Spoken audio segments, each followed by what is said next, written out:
So Scott, it's been, let's say, an interesting year so far in MotoGP. Probably not what you expected. Yeah, I mean, it's been difficult because we thought we had more to come initially. And actually with lap times and stuff, it's not bad if you compare to the year before. But this year with other manufacturers stepping it up a bit, it's made it a lot more close, a lot more difficult for us.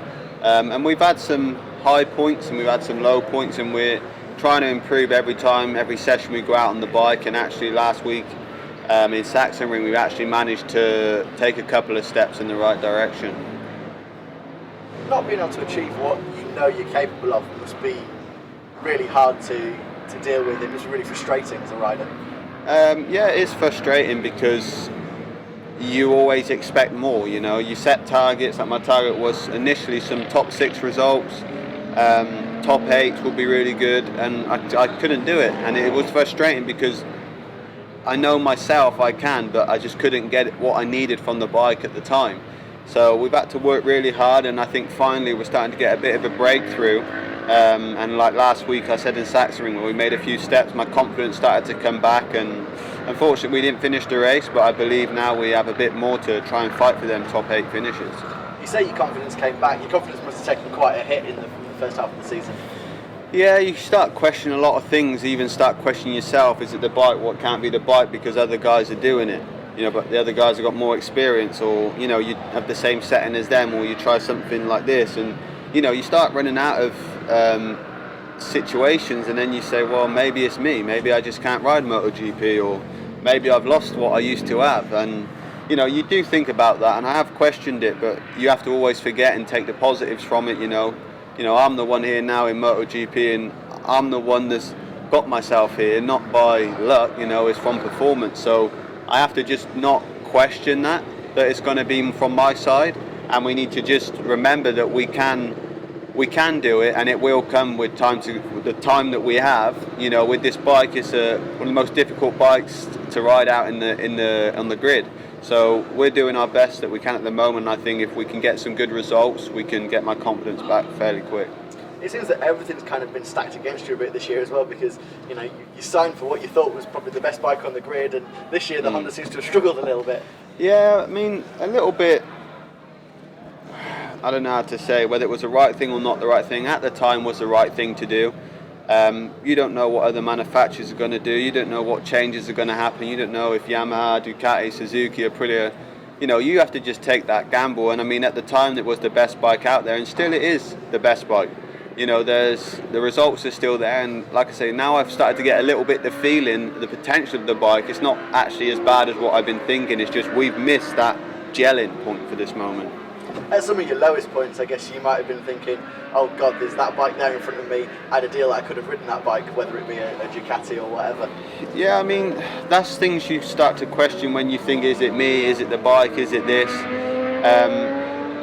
And it was a bit stupid for me to think that, you know, to think I could have had this, could have had that. I need to just be honest to myself. You know, we made that decision to go with Honda, and it was the best decision we could have made at the time. So actually in the end I can think that, and I believe we have more potential with the bike that we've got.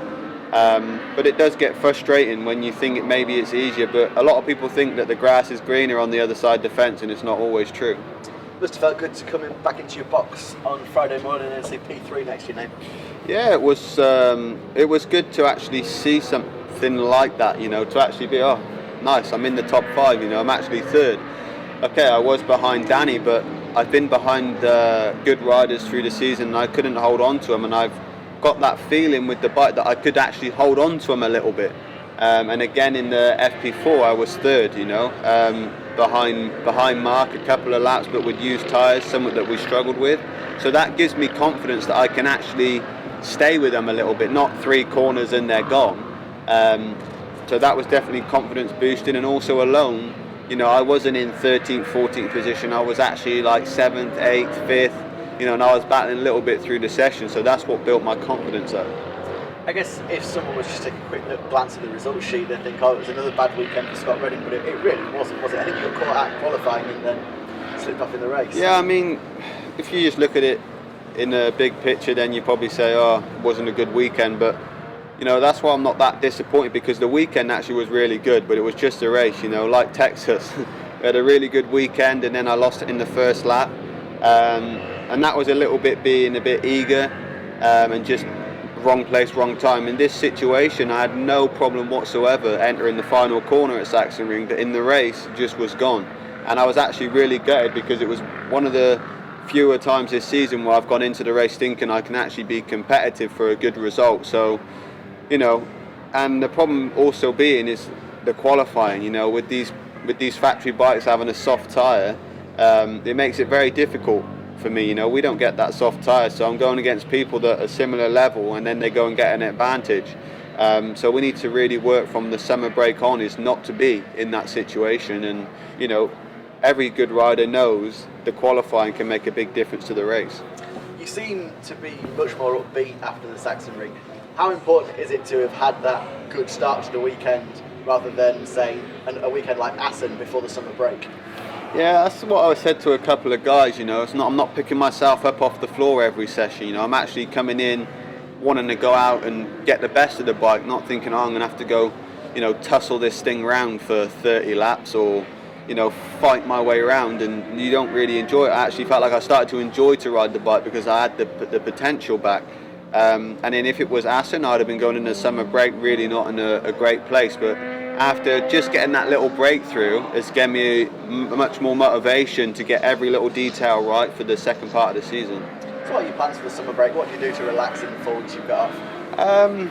What's my plans really? I expect I'll try and do a couple of triathlons and duathlons, some motocross training, try and relax a little bit, see the family, and, you know, just get some energy back. I mean, just be a normal person for a few weeks, you know, just do what normal people want to do. You know, I'm not going to go super strict on training like I did in pre-season.